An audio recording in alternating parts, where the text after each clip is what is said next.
তো তেলে পেঁয়াজ কাঁচামরিচ দিয়ে দিলাম। এই তো এখন আদা রসুন বাটা দিয়ে দিলাম। পেঁয়াজটা ভাজা ভাজা হয়ে গেছে, এখন আদা রসুনটা কষাই নেব।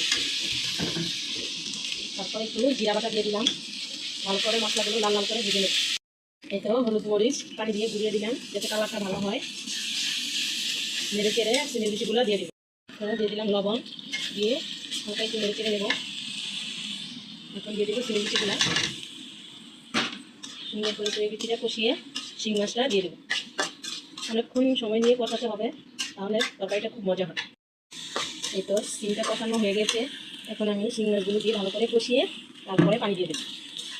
তারপর একটু শিং মাছগুলো ভেজে নিয়েছি, তার চিনির বিচিগুলো সিদ্ধ করে নিয়েছি, এখন কষিয়ে পানি দিয়ে দেবো। এই তো মাছটা সুন্দর কষানো হয়ে যাচ্ছে। পাশাপাশি এখানে মুরগির মাংস রান্না করলাম। মুরগির মাংসটা রান্না করা হয়ে গেছে, আমি এখন নামিয়ে নিচ্ছি। এই যে শিং মাছটা কষানো হয়ে গেছে, এখন একটু হালকা কুসুম গরম পানি দিয়ে দেবো।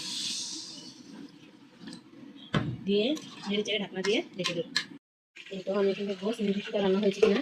জলটা শুকিয়ে গেছে, এখন ধনিয়া পাতা দিয়ে চুলা থেকে উঠিয়ে দেবো।